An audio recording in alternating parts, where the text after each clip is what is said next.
There is a poetry group in Alliance, Ohio. I trust you all have heard about them, are familiar with them.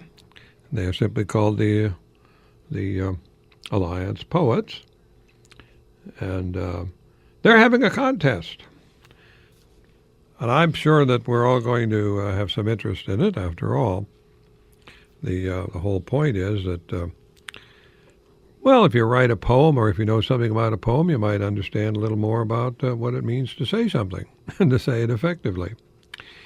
Well, the Alliance Poets are having this competition. The entries, anybody can enter poem. There's no particular type of poem or size of poem or anything. It's just a poem. But we do expect it to be, of course, written by the person who is entering, who is submitting the poem for the poetry contest. There is no entry fee. It can be on any subject. 24-line limit, but anything within the 24 lines, and only one entry per person. Now, previously published poems or other prize-winning poems that one may have done, that they're not eligible. But beyond that, the original work of the entrant, of course, can be written, typewritten, or whatever we call it on the computer. Anyway, submitted in duplicate. And in the upper right-hand corner of one copy, you put your name, address, and phone number. And the poems, however, will be submitted to the judges anonymously. See, just in one copy do you put your name, address, and phone number. The other copy that you submit, which is a duplicate of the other, is without name. That way the judges aren't going to judge on the basis of the writer. First prize cash, $25, second $15, third $10, and there'll be certificates for 3 honorable mentions as well. The prizes will be awarded June the 20th at the Rodman Public Library. The entries may be in up until 31st of May, and you send them to this address, Alliance Poets, 2221 Hedgewood Avenue, Alliance, Ohio, 44601. And there'll be more information about that if you need to, if you're not quite sure. Well, and if you have a flair for poetry, though, I'll take your pen in hand and write and find out. But remember, by the 31st of May, that's the deadline. Well, what do we have for poetry? Say, what goes on with poetry? Well, it isn't that a poem has to be some kind of... It doesn't have to be something that's tremendously long in order to be effective. I like the little poem that said, it's titled Fog. Now, what can you write about fog? Something that's going to take an hour to read? No. Sky yawns at break of day and lets its morning breath give way. A little bit of rhyme there. Very brief poem, but at least it said something. And it said it with a wordplay effect on it. I think that's the way to do it. And I would encourage anybody interested in putting the words down on paper to submit, because it can be very, very helpful for appreciating poetry to enter a contest and see how yours does. You can learn from it, even if you aren't announced as the number one prize winner of it all. You can have a little time of learning.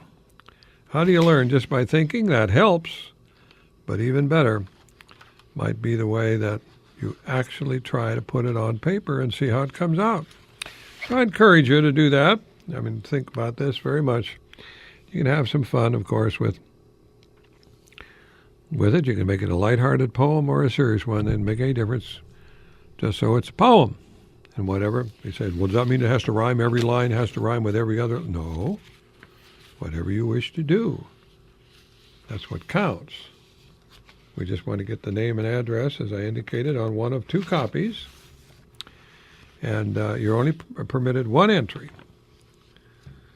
And submit them to Alliance Poets, 2221 Hedgewood Avenue, Alliance, 44601. Hope you will consider, and if so, well, I guess I realize not everyone can win, but may it be a good experience for all. That's what the Alliance Poets are interested in. People interested in poetry and seeing what they can do with them. That's it for now. Back with you next week.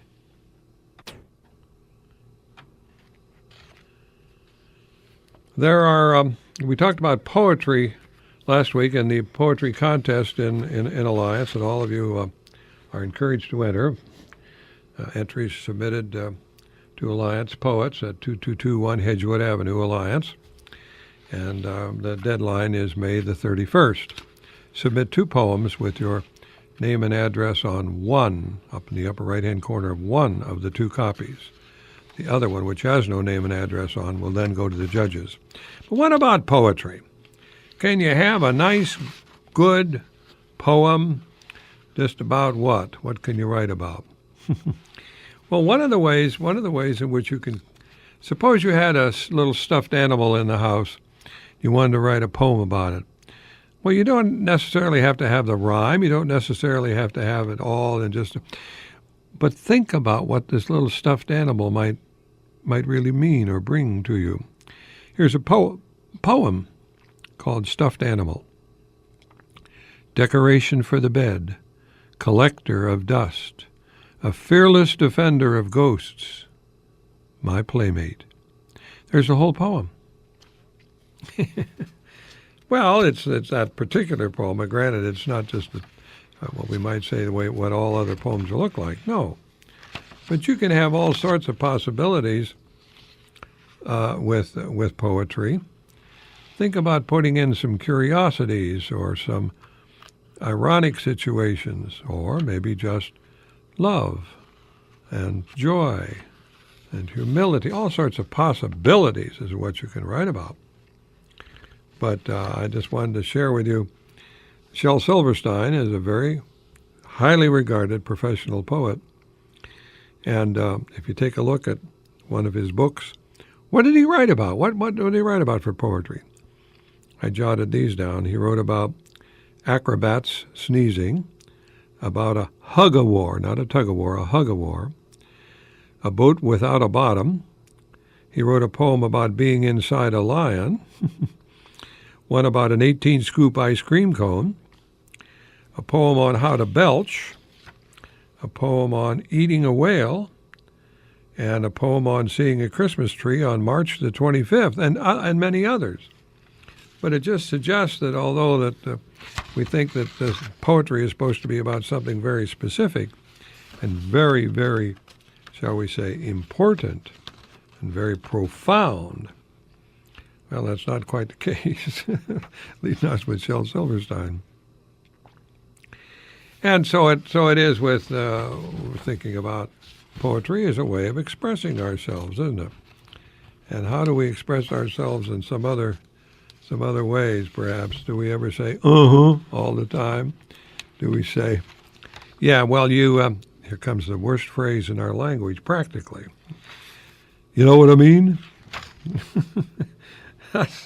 That's not poetry. That's not communication. We need to be have a little bit of good communication. But poetry was written many years ago by a former student of mine when I was teaching here at Mount Union College. I retired 10 years ago, but I'm teaching creative writing. And this one year after a young lady in the class had graduated, and I had seen her some years later in a big city, our paths crossed just on the street there. Oh, there you are. Hello, I remember you, and so on. And I made one terrible mistake in speaking to the young lady.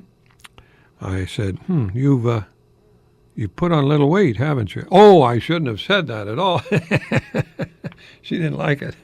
But this former student of mine in the creative writing class sent me her defense. She wrote me a poem which said, quote, "My body belongs, kind sir, to the masters of another age, when the Gothic physique was in, when the full body was not a sin. With gentle cherubs all about, a woman could lie upon a couch, backing in blatant praise that her nakedness would raise. My body belongs, kind sir, to another age, to Botticelli, Giorgione, and Bellini, but not bikini. Though it had been some years after her graduation, I wrote her a note in which I said, I give you a grade of A for that poem. And I give anybody listening for all of my programs, or once in a while, too, I'll give you a grade of A. Back with you next week.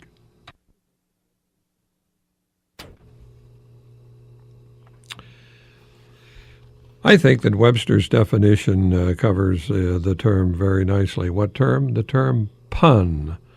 We know what puns are, yes. Webster's definition says that pun is a play on words of the same sound but different meanings, or on different applications of the word for a witty effect. Well, so that be, witty effect. I think that can come across very well. A good pun, you see, might be the punch line on the story. Ho, ho, ho, ho, ho. Well, this is a long story. Well, it isn't a long story, no, but it's a fun thing here. It's a story about the Indian who was supported financially by his tribe through an electrical engineering school. Well, the Indian returned to the tribe, and to show appreciation, he decided to put electric lights in the tribal bath and the sanitary facility. He put in all the electrical connections, and all went well. Are you ready for a pun now? It was the first time in history anybody had wired ahead for a reservation. I hope that you understand. Well, let's try something else. Play on words. What is the final truck stop? Now, this is not intended to be humorous in terms of, well, the word. The final truck stop? Cemetery. S-E-M-I-T-E-R-Y. Well, so be it. And then when you are... Well, is this funny? Is this a pun? Do you get it? If you live in the Alliance area, you might. The river mother preparing to carve the turkey. If that's the case, we have Ma honing.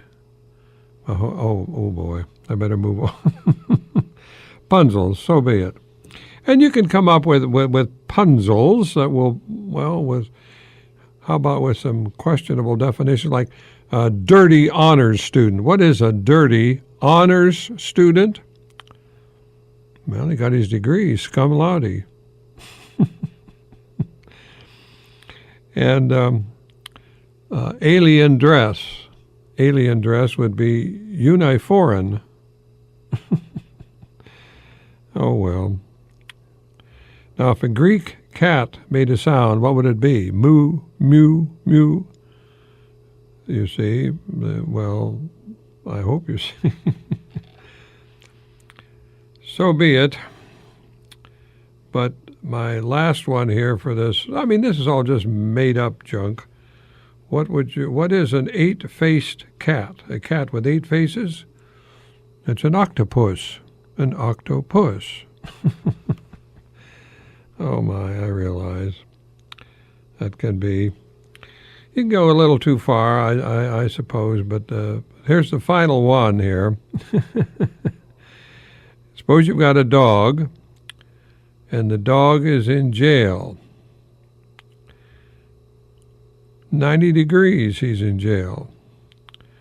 Well, what is the word that says all of that? Perpendicular. It does, yeah. Perpendicular. Perpendicular. Thank you for staying with me this long. I know you want me to quit, and it's time right now. Back with you next week.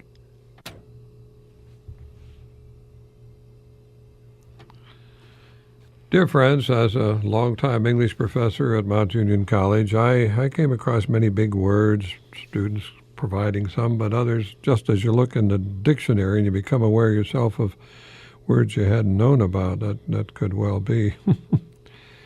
And there's a bit of irony in the realization that writers and speakers, I suppose way back, had a working vocabulary that well, maybe they worked it more than others. For example, what if any politician should speak of usurpations? My goodness. If a political speaker would respond, would you think, to somebody referring to justice and consanguinity? Or if a candidate referred to an unwarrantable jurisdiction? Would popular audiences applaud such references? Would they? No, I don't think they would, because they wouldn't understand what the words meant. No. And we have to find out. Rather than using those words, columnists today and newspapers would probably devote 10 printed inches to the mischievous nature of a candidate. Or the candidate's purple prose or something, anyway, but it's all a question of the words. Questions that you get into. In the Declaration of Independence, we find words such as usurpations, rectitude, transient, unalienable, despotism. Oh my, words, would they make sense? In a television debate today, I'm not so sure. Pusillanimous. How about that? Jefferson did not use it in the Declaration of Independence, but it appeared in related documents of his. Yeah. Pusillanimous today would probably be the name of a punk rock group, I suppose. Or it might be the left tackle for the Rams or Bengals or the Packers or something. Big words, yes. My goodness. Consanguinity means the common descent, the common bloodlines. Rectitude, that means straightness, a correctness of judgment, and so on. All these big words, they go on and on and on. Do you have any favorite big words? Well, I like a word in Edgar Allan Poe's poem called Bells. In that poem, he uses the word tintinnabulations. Boy, that's fun just to pronounce it, isn't it? Or take a word like specificity. Yeah, that's a spin-off from specific, of course, but do we really know? Do we really understand? Do we ever use those big words? Not on short programs such as this one. Back with you next week.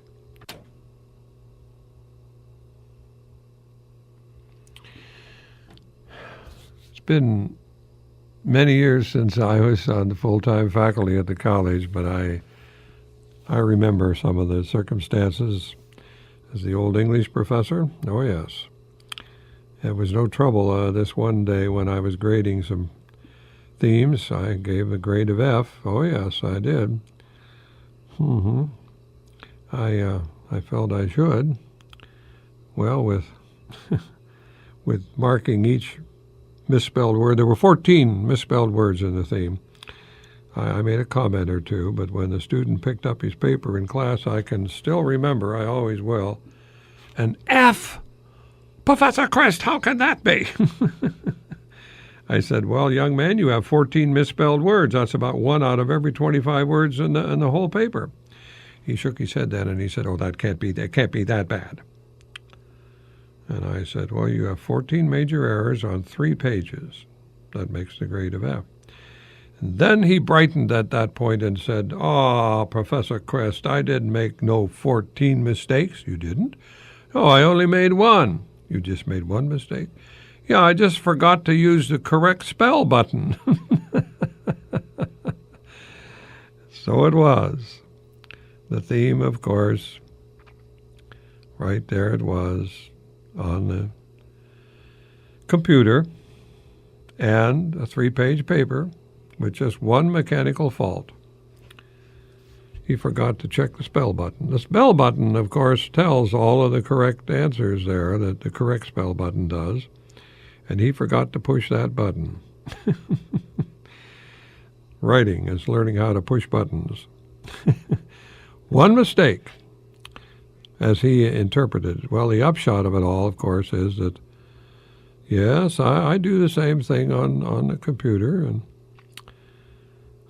so I suppose that if I forget something like that, it might be a real mess. But but I also know back in those years when I was teaching the freshman English that I remember reading about an indictment against a drug dealer in Florida. The indictment had been thrown out of court because it did not properly spell the name of the drug that was being sold. And the judge said technically there was no law against that particular drug, which was misspelled, therefore no case. There was no basis for the case and so on. Well, of course, I'm totally opposed to drugs, but when you read those things, then you remember that, yep, we'd better learn, all of us, how to spell. Yep, or at least how to use the spell button. I'll keep trying it. Of course, I realize that when I'm on WRMU, you can't see the spelling that I have in any notes that I might make. Or that I might read from those notes. You wouldn't know when there was a mistake on those notes, would you? Back with you next week.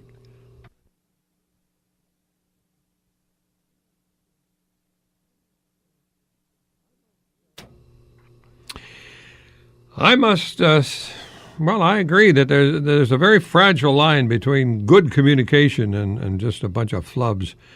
And I think of a congressman who announced one day, and I get this, he said, quote, "What I want is a good plan for child abuse." Oh, my goodness. Yeah, I think what was meant, of course, was, well, you work on that one. Anyway, I had somebody tell me one time that they'd heard on the radio this startling announcement, quote, "As soon as more information becomes available, we will have more information." Well, that makes a person pretty glad that he tuned in, doesn't it? Well, that fragile line extends to creative expression, of course. Language can be used in novel ways on purpose, with no flub involved. And yet some might not catch on. I'm thinking of the oceanfront store, which specialized in outfits for skin divers. In the window, the sign said, "We carry a complete line of underwear." That was under and then W-A-R-E. You catch it? Well, I'm not going to explain that. But what about the lack of logic, in some of the apparently simple little things that we say? Now, I'm thinking, for example, there was a person who rushed into the depot and asked, "Has the next bus gone yet?" Well, how do you answer that? If it's the next bus is gone yet, it's gone. It's not the next bus then, is it?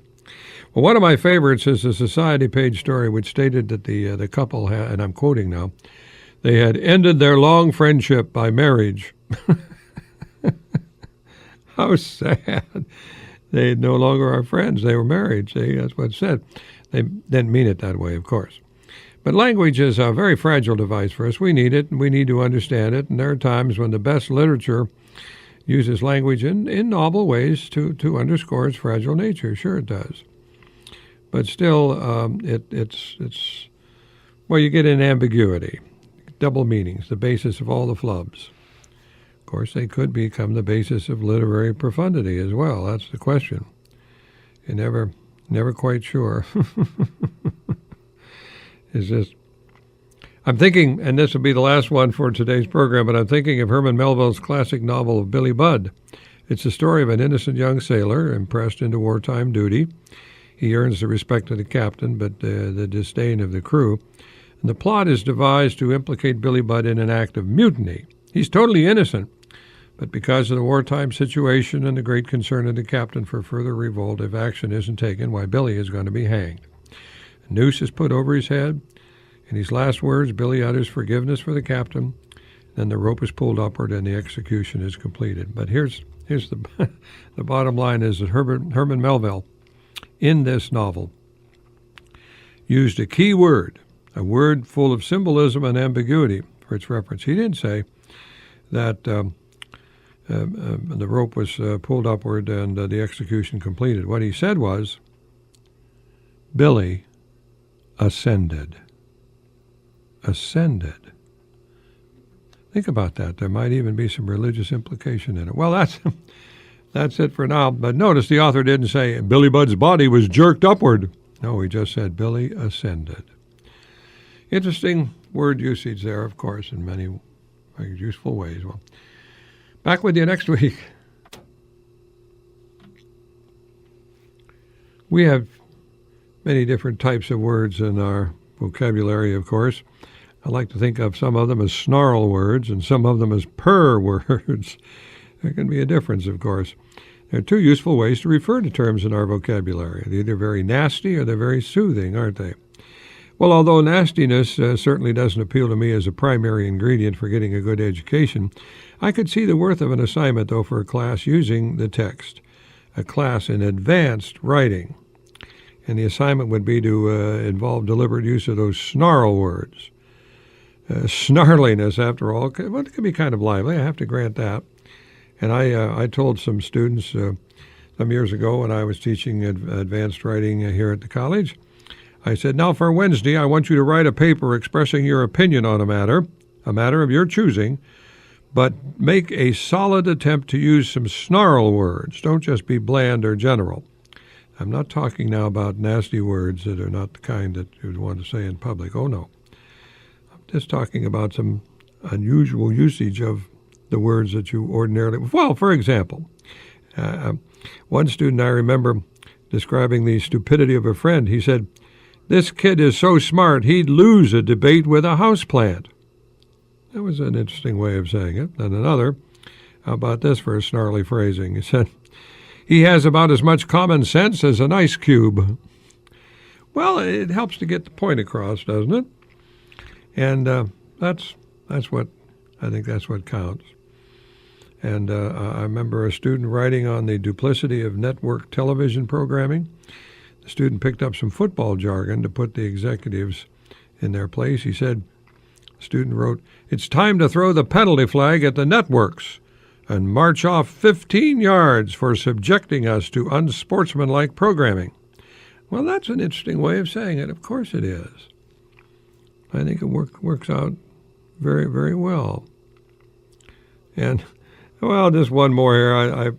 These are from student papers, and I jotted down these things so I wouldn't forget them many years ago when I was teaching the classes. But anyway, this is the one that I wanted to share with you, talking about professional athletes, and he put in some unusual terms, didn't he? Remember, this is what he wrote, remember, not everyone can be a professional athlete. Ronald Reagan was a college football player, but he wasn't good enough to be a professional, so he had to settle on just being president of the United States. I like that. I think that works out pretty well. And it's the kind of thing I've come up with purr words, P-U-R-R, or snarl words, say. Nice and sweet and lovely and endearing and pleasant, those are the purr words. Yes. And I'll conclude the program today by just simply sharing with you that I asked in class one time, I'd not forgotten this, give me an example of a purr word. And the student said, a purr word? Yes, a purr word. You know, a purr word. I explained what they were, the purr and the snarl words. And so the student thought for a moment, example of a purr word. After about 20 seconds, he brightened, and then he said with considerable enthusiasm, he looked up at me and said, meow! It's to my credit, I think, that I didn't use any snarl word in response to that. But my remembrance of teaching at Mount Union is, yes, there are many times it can be a very humbling experience. Back with you next week.